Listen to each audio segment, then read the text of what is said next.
and we are studying Spectrums, a brief history of modern India.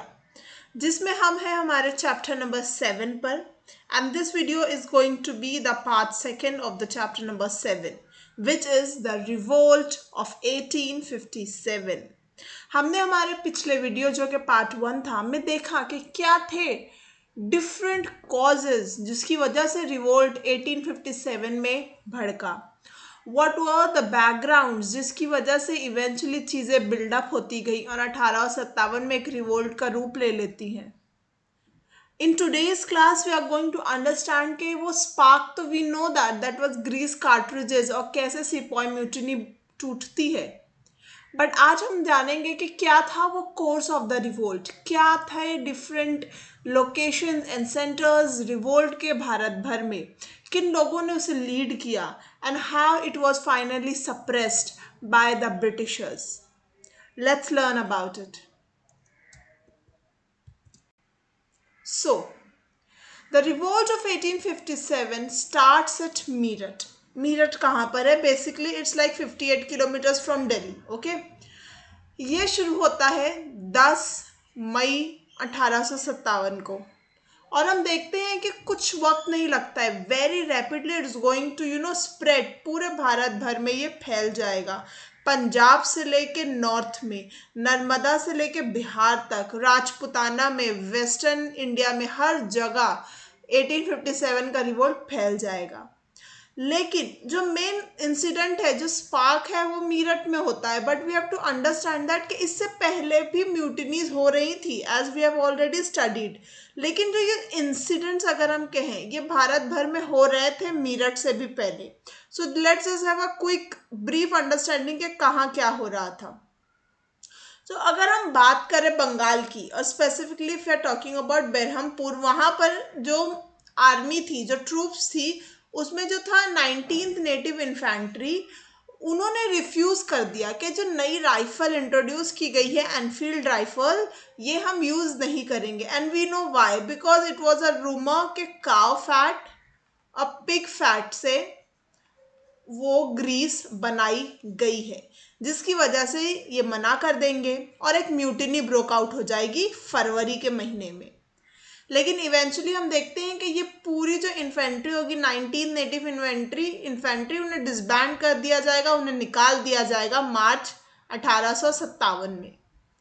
फिर हम देखते हैं the very famous Mangal Pandey, जो कि बिलोंग करेंगे 34th नेटिव इन्फेंट्री से. वो इससे एक कदम आगे जाएंगे. ये न सिर्फ एनफील्ड राइफल के इस्तेमाल से मना करेंगे, बल्कि उनका जो सर्जेंट मेजर होगा ये उन पर फायर कर देंगे. अब इसकी वजह से क्या होगा कि वो ये बराकपुर में करेंगे. लेकिन इवेंचुअली हम देखेंगे कि उन्हें भी अप्रैल 8 में उनकी पूरी रेजिमेंट को न सिर्फ डिसबैंड कर दिया जाता है मई में, बल्कि उन्हें भी बहुत कड़ी सज़ा देखनी मिलती है. उन्हें एग्जीक्यूशन झेलना पड़ता है, उन्हें अपनी जान से हाथ गंवाना पड़ता है.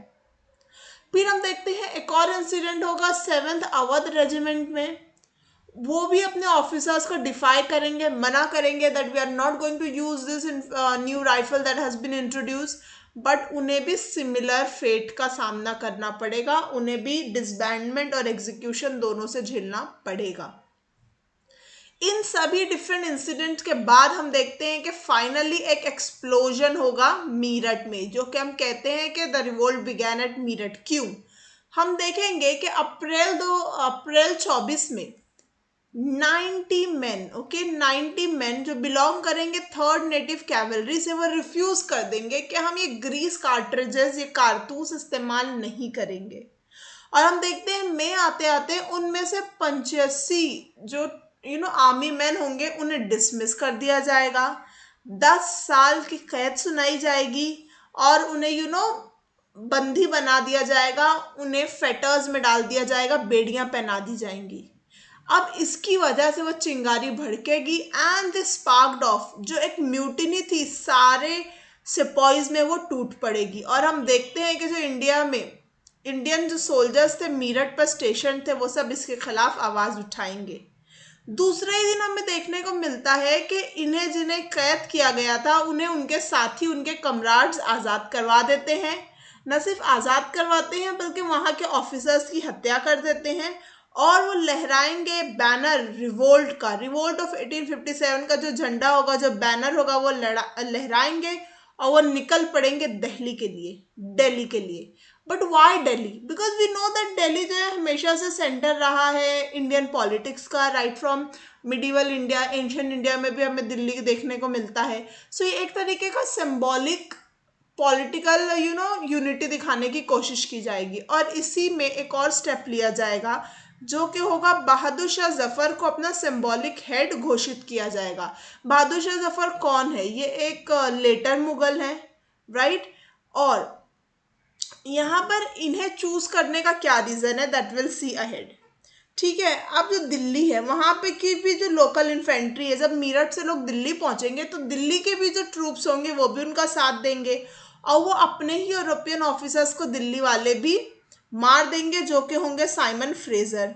वो एक पॉलिटिकल एजेंट होंगे और ये जो है दिल्ली पर कब्जा कर लेंगे। जो ये ट्रूप्स है, जो सिपाहीज है मेरठ के भी, दिल्ली वाले भी मिलकर, वहां पर एक लेफ्टिनेंट होंगे विल्लोबाई, जो कि एक बहुत इंपॉर्टेंट कैरेक्टर है 1857 के रिवोल्ट में।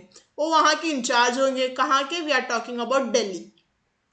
वो कुछ रेजिस्टेंस देने की कोशिश करेंगे, इन म्यूटिनियर्स को रोकने की कोशिश करेंगे, बट इवेंचुअली वो जो म्यूटिनियर्स है उन्हें ओवरकम कर देंगे। अब सवाल ये उठता है कि बहादुर शाह जफर को क्यों चुना गया, क्यों उन्हें एम्परर ऑफ इंडिया घोषित किया गया? सो एक तरीके से ये एक सिंबल था, ये सिंबल था इंडिया की यूनिटी का, बताने का कि जो लास्ट मुगल किंग है उसे हम हमारी लीडरशिप दे रहे हैं, ताकि हम ये बता सकें कि कहते हैं हमेशा से मुगल डायनेस्टी जो एक तरीके का ट्रेडिशनल सिंबल रहा है इंडिया की पॉलिटिकल यूनिटी का, उसे फिर से स्टैब्लिश किया जाए। और ये जो सिंगल एक्ट था, इसकी वजह से ये जो म्यूटिनी थी, जो सिर्फ सोल्जर्स तक लिमिटेड थी, अब एक रेवोल्यूशनरी वॉर का रूप ले चुकी थी। अब ये सिर्फ आर्मी तक, ट्रूप्स तक, सिपाहियों तक सीमित नहीं थी। अब यहाँ पर मुगल एम्परर जो है उनका साथ में आ चुके थे और अब ये एक पूरे देश की रेवोल्यूशनरी वॉर की सूरत लेने लगी थी। हम देखते हैं कि जितने भी इंडियन चीफ्स हैं who took part in the revolt hastened to proclaim their loyalty to the Mughal emperor. वो सभी अपनी लॉयल्टी जो है मुगल एम्परर को दिखाएंगे, एक तरीके से सिग्निफाई करना था कि दे आर ऑल टुगेदर। दो यहाँ पर रिलीजन एक फैक्टर होगा, लेकिन अगर हम ब्रॉड आउटलुक की बात करें तो इतना इन्फ्लुएंस नहीं करेगा लोगों की रिलीजियस आइडेंटिटी, क्योंकि उनका यहाँ पर एक दुश्मन होगा जो उससे बड़ा होगा, और वो होंगे ब्रिटिशर्स। हर कोई चाहेगा उनका खात्मा करना, सो वो अपने छोटे मनमुटाव को ताक पर रख देगा। हम देखेंगे कि बहादुर शाह जफर जो है लेटर्स लिखेंगे जितने भी इंडिया के नेटिव चीफ्स हैं और जो रूलर्स हैं डिफरेंट स्टेट्स के, अर्ज करेंगे उन सभी को कि आइए सब मिलकर एक कॉन्फेडरेसी बनाएंगे, एक ग्रोह बनाएंगे जो कि इंडिया का होगा, और हम फाइट करेंगे ब्रिटिश रजीम को, ब्रिटिशर्स को। हम देखते हैं कि जो पूरी बंगाल आर्मी है वो रिवोल्ट कर जाएगी, और वो रिवोल्ट इतना फास्टली बढ़ेगा कि देखते ही देखते Awadh, Rohilkhand, Doab, Bundelkhand, central India, large parts of Bihar, east Punjab, ये सब ही ब्रिटिशर्स को बहुत कड़ा मुकाबला देंगे, और जो ब्रिटिश की अथॉरिटी थी वो बिल्कुल हिल जाएगी। It's going to be shook of.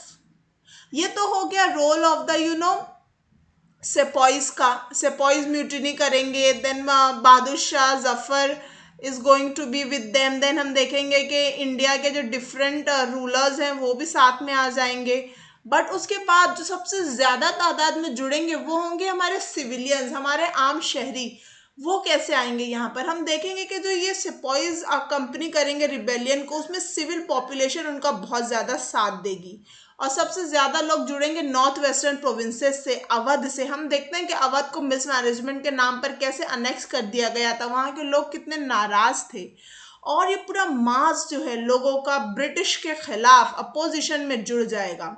और ये इतना ज्यादा वाइड स्प्रेड होगा, ये पार्टिसिपेशन जो होगा, इसमें हर तबके के लोग हमें देखने को मिलेंगे। इसमें हमारी पेजेंट्री, किसान, हमारे आर्टिस्ट, हमारे दुकानदार, हमारे जो रोज के labourers, zamindar, religious people, priest, civil servants, everyone are going to join in. और ये असल ताकत जो है मूवमेंट को हमारे सिविलियंस के जरिए मिलेगी। जो पेजेंट्स होंगे या फिर जो पेटी जमींदार होंगे वो क्या करेंगे? वो फ्री एक्सप्रेशन देंगे अपने ग्रीवियंसेस को, और यहाँ पर एक फायदा क्या उठाएंगे? They are going to attack उनके जो साहूकार और जमींदार हैं, जिन्होंने उनसे उनकी ज़मीनें छीन ली हैं, वो यहाँ पर एडवांटेज इस तरीके से लेंगे कि वो डिस्ट्रॉय कर देंगे तमाम साहूकारों की अकाउंट बुक्स को, जो हम कहते हैं बही खाता, उसे वो डिस्ट्रॉय कर देंगे और सारे उनके कर्ज के जो रिकॉर्ड है उसे भी डिस्ट्रॉय कर देंगे, so that no one knows कि किसका कितना बकाया बचता है। So this was something that they did. साथ ही साथ ब्रिटिश के स्टैब्लिश जो लॉ कोर्ट्स होंगी या फिर उनके जो रेवेन्यू ऑफिसर्स होंगे, उनकी तहसील वगैरह, उनके जितने भी रिकॉर्ड्स होंगे, उनके पुलिस स्टेशन, सब पर अटैक करेंगे and they would try to destroy all of it. अगर हम एक एस्टिमेट देखें कि टोटल नंबर जो 1,50,000 मैन जो मर जाएंगे, who going to die bravely fighting the English specifically in Awadh, so उसमें 1 लाख से ज्यादा जो आम शहरी होंगे, सिविलियन होंगे। असल ताकत ये पूरे रिवोल्ट को अगर किसी से मिलेगी, the backbone are going to be the civilians, आम लोग। लेकिन हम देखेंगे कि 1 महीने के अंदर the capture of Delhi by the revolt rebels हो जाएगा एंड ये देखते ही देखते भारत भर में ये रिबेलियन फैल जाता है। अब हमें समझने की जरूरत है, जब ये मेरठ से शुरू हुआ, दिल्ली तक पहुंचा, अवध में आया, देन और कौन से डिफरेंट एरियाज थे, कौन से सेंटर्स थे जो ये रिवोल्ट के मेन हेडक्वार्टर्स बने, और कौन थे वो लोग जो उन्हें उस रीजन में लीड कर रहे थे और बहादुरी से लड़ाई कर रहे थे। सो जैसे कि हमने देखा, अगर हम दिल्ली की बात करें तो यहाँ पर सिंबॉलिक लीडरशिप जो मिली थी वो मुगल एम्परर को मिली थी, बहादुर शाह जफर को। लेकिन कौन कमांडर था, because he was an old man by then. If I am talking about Bahadur Shah Zafar, he was an old man. किसे लीडरशिप मिली थी, तो ये थे the very famous general Bakht Khan, जो रिवोल्ट को बरेली की ट्रूप से भी लाते हैं। देन उसके बाद वो दिल्ली आते हैं और यहाँ पर वो एक कोड बनाएंगे जिसमें 10 लोग होंगे, जिसमें से 6 लोग आर्मी के होंगे और 4 सिविलियन होंगे। और ये कोड जो है दिल्ली एम्परर की नाम के अंदर अपने डेली अफेयर्स को भी कंडक्ट करेगी। लेकिन अगर हम बात करें दिल्ली में, तो एम्परर जो बहादुर शाह थे वो काफ़ी वीक लिंक थे, क्योंकि हम जानते हैं पहली बात वो ओल्ड हो चुके थे, secondly he was a weak personality, he was not like the main Mughal ruler जैसे पहले हुआ करते थे, उनके पास उतनी लीडरशिप क्वालिटीज़ भी नहीं थी, but he tried to do his best. अगर हम बात करें दूसरे रीजन्स की और सेंटर्स की, तो वेरी इंपॉर्टेंट इज कानपुर, जहाँ पे नेचुरल चॉइस थे ऑफकोर्स नाना साहेब। अब नाना साहेब कौन है? नाना साहेब जो है पेशवा बाजीराव द सेकंड के अडॉप्टेड सन है। हम देखते हैं कि कैसे डॉक्ट्रिन ऑफ लैप्स के जरिए इन्हें भी पेशवाशिप नहीं मिलती है, and later on we also see के कैसे उन्हें पेंशन भी डिनाइड कर दी जाती है। ऑल ऑफ दैट ये उनके रीजन होंगे नाना साहेब के इस रिवोल्ट में शामिल होने के। उन्हें पूना से बैनिश कर दिया गया था, वो कानपुर में रह रहे थे। देन नाना साहब expelled the English from Kanpur, और वो अपने आप को पेशवा घोषित कर देते हैं और बहादुर शाह जफर को अपना एम्परर तस्लीम कर लेते हैं। लेकिन हम देखते हैं जो सर ह्यूज व्हीलर है वहाँ पे कमांड करेंगे और सरेंडर इवेंचुअली हो जाएगा, and he was killed also and the same day. हम बात कर रहे हैं जून 27, 1857 की, अंडर सर ह्यूज व्हीलर। सी हम ये जो देख रहे हैं यहाँ पर आपको क्या याद रखना है, you are supposed to remember कौन सा सेंटर था, which person was leading it, उनका क्या रीजन था उस रिवोल्ट में शामिल होने का। साथ ही साथ if I am talking about like specifically अगर हमने दिल्ली में देखा तो कौन वहां पर लीड कर रहा था ब्रिटिशर्स को, फॉर एग्जांपल कानपुर में कौन था, sir Hugh Wheeler. So you are supposed to remember all these things. और जो फीमेल लीडरशिप रिवोल्ट ने देखी वो भी बहुत काबिल तारीफ थी। फॉर एग्जाम्पल बेगम हजरत महल, ये जो है लखनऊ का कारोबार संभालेंगी, और यहाँ पे रिबेलियन ब्रोक आउट होगा जून 1857 में। उनके साथ पॉपुलर सिंपैथी होगी क्योंकि वहाँ का जो नवाब होगा उन्हें गद्दी से उतार दिया जाएगा, ब्रिटिशर्स के जरिए डिपोज कर दिया जाएगा। सो अब यहाँ पर बेगम हजरत महल यहाँ पर आएंगी और उनके बेटे जो कि होंगे बिरजिस कादिर, उन्हें प्रोक्लेम कर दिया जाएगा नवाब, लेकिन एक्चुअल काम बेगम हजरत महल करेंगी। वो इंपॉर्टेंट ऑफिस को संभालेंगी और हम देखते हैं कि हिंदू मुस्लिम यूनिटी यहाँ पर देखने को मिलेगी। वहाँ पर एक होंगे हेनरी लॉरेंस जो कि ब्रिटिश रेसिडेंट होंगे, वहाँ का जो यूरोपियन इनहेबिटेंट्स होंगे और फ्यू हंड्रेड जो उनके सिपाहीज होंगे जो उनसे लॉयल होंगे, वो उनकी रेसिडेंसी में वो लोग अपना साथ में रहेंगे। बाद में हम देखेंगे कि जो इंडियन रिबेल्स है उसे सीज कर लेंगे, उसे घेर लेंगे, एंड सर हेनरी है वो इस सीज के दौरान मारे जाएंगे इंडियन रिबेल्स के हाथों। बाद में हम देखेंगे जो गैरिसन है डिवॉल्व हो जाएगा और ब्रिगेडियर इंग्लिश जो है वो आएंगे और हैवी ऑड्स के खिलाफ अपना अटेम्प्ट करके उन लोगों को वहां से ले जाएंगे, इवेंचुअली वो फाइनली सक्सीड हो जाएंगे। अब हम देखते हैं सर कॉलिन कैम्पबेल जो होंगे, जो नए कमांडर इन चीफ होंगे, वो इवैक्यूएट कर लेंगे इन सभी को गोरखा रेजिमेंट्स की मदद के जरिए। 1858 के मार्च आते आते हम देखते हैं कि जो शहर होगा लखनऊ, जो फाइनली वो रिकवर कर दिया जाएगा ब्रिटिशर्स के जरिए। लेकिन वो रिकवर तो कर लेंगे, लेकिन जो गोरिल्ला टैक्टिक्स होंगी, जो गोरिल्ला एक्टिविटी होगी, वो सितंबर तक चलती रहेंगी। That all we were talking about Lucknow under Begum Hazrat Mahal. अगर हम बरेली की बात करें तो यहाँ पे स्ट्रॉन्ग लीडरशिप मिलती है खान बहादुर की, जो कि रोहिलखंड के डिसेंडेंट थे रूलर के, और ये कमांड लेंगे अपने हाथों में। इनके साथ क्या इशू था? इनका इशू ये था कि इन्हें जो पेंशन दी गई थी ब्रिटिशर्स के जरिए वो उससे खुश नहीं थे, एंड वो आर्मी ऑर्गेनाइज करेंगे 40,000 सिपाहियों की और एक बहुत ताकतवर रेजिस्टेंस देंगे ब्रिटिशर्स को। हम देखेंगे कि बिहार का जो रिवोल्ट है वो बहुत एबली लीड किया जाएगा कुंवर सिंह के जरिए। ये एक बेसिकली एक जमींदार हो जगदीशपुर के, ये he is going to be an old man, 70s की एज के ये ओल्ड मैन होंगे, लेकिन इनका एक ग्रज होगा, इनकी एक जख्म होगा ब्रिटिशर्स के खिलाफ, क्योंकि उन्होंने उनकी जमीनों से उन्हें दूर कर दिया था, और इसकी वजह से वो बहुत ज्यादा साथ देंगे उन सिपाहीज का। जब वो आरा पहुंचेंगे दीनापुर से या दानापुर से, वो बहुत ज्यादा हेल्प करेंगे फ्रॉम ऑल सॉर्ट्स। एक बहुत ही इंपॉर्टेंट दूसरे लीडर होंगे मौलवी अहमदुल्ला, ये होंगे फैजाबाद के। ओके, बेसिकली ये मद्रास के नेटिव होंगे, but he is going to come northward Faizabad की तरफ, और बहुत स्टिफ बैटल देंगे ब्रिटिशर्स को। ये एक एक एक्नॉलेज लीडर की तरह उठकर आएंगे रिवोल्ट ऑफ 1857 के वक्त। और अगर हम फीमेल लीडरशिप की बात कर रहे हैं तो जो मोस्ट, या मेल लीडरशिप में भी, ओवरऑल लीडरशिप में we are talking about most outstanding leader of the revolt, so basically वो होंगी रानी लक्ष्मीबाई, झांसी की रानी। ये जो लीडरशिप है उठाएंगी और सिपाहीज जो है झांसी के अपने साथ रखेंगी। हम देखेंगे इनके साथ क्या ग्रीवियंस था कि लॉर्ड डलहौजी की, जैसे कि हम जानते हैं डॉक्ट्रिन ऑफ लैप्स के जरिए कैसे अडॉप्टेड सन को लीगल एयर नहीं माना जाता था। सो यही होता है रानी लक्ष्मीबाई के साथ। उनके जो हस्बैंड होंगे राजा गंगाधर राव, उनकी मौत के बाद उनका जो अडॉप्टेड सन होगा उसे झांसी की गद्दी पर बैठने नहीं दिया जाएगा, और डॉक्ट्रिन ऑफ लैप्स के चलते झांसी को अनेक्स करने की कोशिश की जाएगी। जिसके बाद जो रानी लक्ष्मीबाई होंगी वो बहुत फेमस अपना वॉर क्राई देंगी, जो कि मैं अपनी झांसी नहीं दूंगी, I shall not give away my Jhansi. और वो इतनी ब्रेवली लड़ेंगे ब्रिटिशर्स के साथ, ऐसा कहा जाता है। And she was also joined by Tantia तोपे। जब नाना साहेब के फॉल के बाद जब लॉस ऑफ कानपुर होता है तो तांतिया तोपे जो है आएंगे और रानी लक्ष्मीबाई के साथ जुड़ जाएंगे, और उनकी कंबाइंड फोर्सेस जो है ग्वालियर की तरफ जाएंगी, एंड फाइनली वो इंडियन सोल्जर्स का भी उन्हें साथ मिलेगा।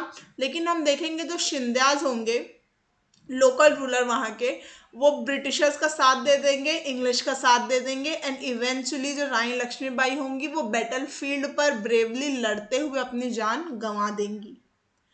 ह्यूज रोस जो कि झांसी पर फाइनली कब्जा करेंगे और रानी की झांसी को हराएंगे, वो कहते हैं कि यहाँ पर ले करती है वो वुमन जो कि एक ओनली मैन थी इन सभी रिबेल्स के बीच में। दैट मीन्स हियर ले the woman who was the only man among the rebels. That mean वो कितनी एबल थी कि वो सारे मर्दों को भी इस लड़ाई में पीछे छोड़कर सबसे स्ट्रॉन्ग साबित हुई, ऐसा का कहना है ह्यूज रोस का, जिन्होंने उन्हें डिफीट किया था। जो ये सेक्रीफाइसेस किए गए थे उनमें एक जो था, एक आम आदमी थे, कॉमन मासेस में से एक थे, उनका नाम था शाहमल। ठीक है, ये एक लोकल आदमी थे जो रहते थे परगना बरौत में, यानी भगत बागपत की हम बात कर रहे हैं उत्तर प्रदेश में।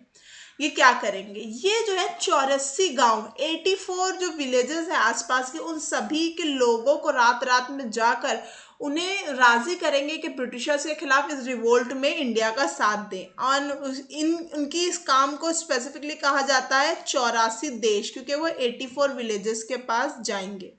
और ये लोग क्या करेंगे, ये सभी मिलकर जो गवर्नमेंट की बिल्डिंग्स होंगी उन्हें अटैक करेंगे, डिस्ट्रॉय करेंगे, ब्रिजेस को जो रिवर के ऊपर बनाए गए हैं वो रोड्स को तोड़ेंगे, ताकि उन एरियाज में ब्रिटिशर्स आ ना पाए। बेसिकली जो आने और जाने के रास्ते होंगे जहां से ब्रिटिशर्स दाखिल हो सकते हैं वो उन सभी को डिस्ट्रॉय कर देंगे, वो कम्युनिकेशन लिंक्स तोड़ने की कोशिश करेंगे। और जो ब्रिजेस और रोड्स को तोड़ने का एक और रीजन ये होगा कि वो एक तरीके से ब्रिटिश रूल का सिंबल भी होंगी, क्योंकि वो उनके जरिए बनाई गई होंगी। शाहमल सिर्फ ये नहीं करेंगे, वो सप्लाईज भी भेजेंगे, जो भी हमारे म्यूटिनियर्स है जो दिल्ली में, उन्हें जिस चीज़ की भी ज़रूरत है वो उन्हें पहुंचाने की कोशिश करेंगे। वो कम्युनिकेशन हेडक्वार्टर्स बनाएंगे मीरठ में, साथ ही साथ वो हेडक्वार्टर्स बनाएंगे, एक बंगलो ऑफ इरिगेशन डिपार्टमेंट का एक बंगला होगा वहां पर यमुना के आसपास, वहां से वो सारे ऑपरेशन को कंट्रोल करेंगे। और लेटर हम देखते हैं कि इसे हॉल ऑफ जस्टिस भी बना दिया गया, जहां पर छोटे मोटे फैसले किए जाएंगे और जजमेंट सुनाए जाएंगे। वो बहुत ही एक इफेक्टिव नेटवर्क ऑफ इंटेलिजेंस भी बनाएंगे, एक तरीके का स्पाई सिस्टम भी बनाएंगे थोड़े वक्त के लिए। और यहाँ के जो लोग होंगे वो समझेंगे कि बस अब ब्रिटिशर्स का रूल खत्म हो गया है और हमारा खुद का राज यहाँ पर शुरू हो गया है। लेकिन हम देखेंगे कि इवेंचुअली जुलाई आते आते 1857 में जो शाहमल होंगे उनकी हत्या कर दी जाएगी एक इंग्लिश ऑफिसर डनलप के जरिए।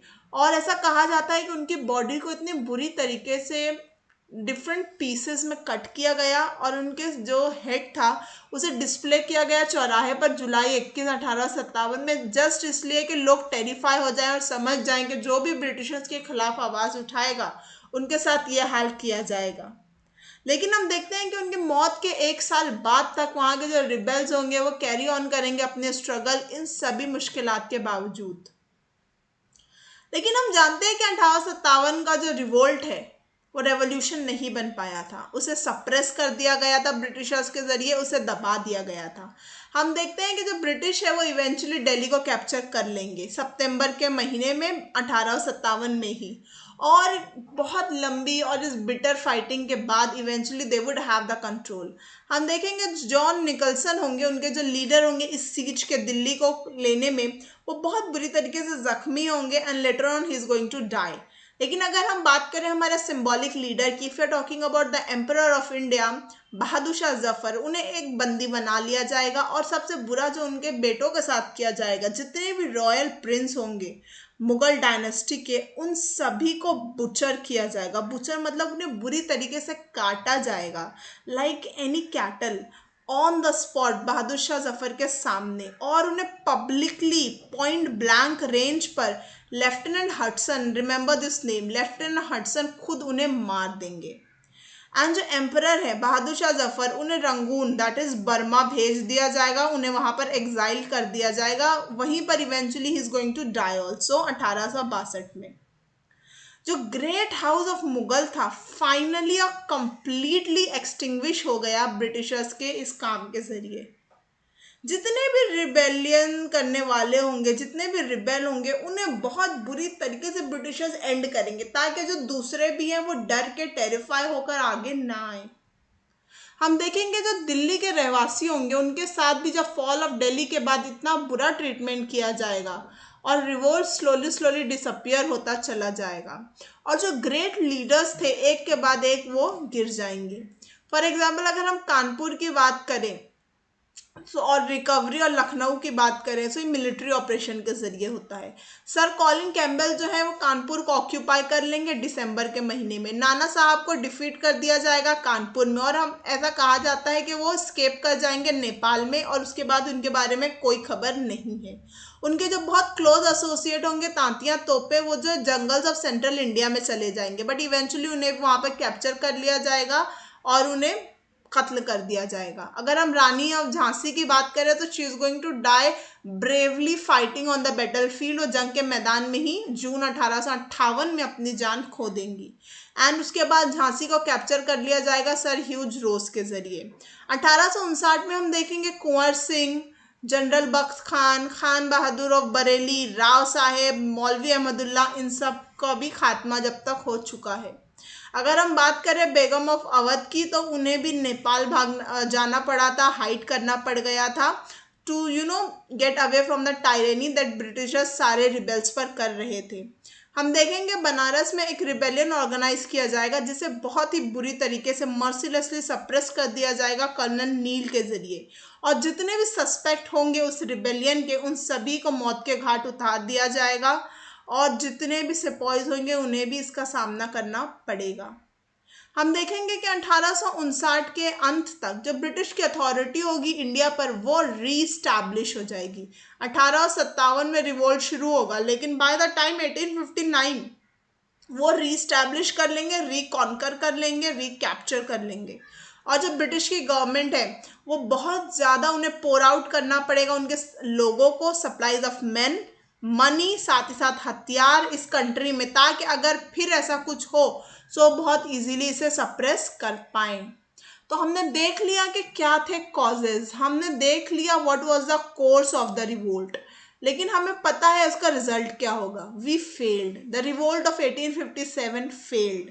लेकिन ऐसा क्यों हुआ, व्हाई द रिवोल्ट फेल्ड, और फेल होने के बाद भी इसने कितने इंपॉर्टेंट इफेक्ट्स क्रिएट करे जो कि इवेंचुअली हमारे लिए बहुत मददगार साबित होंगे, that we are going to learn in our next class. So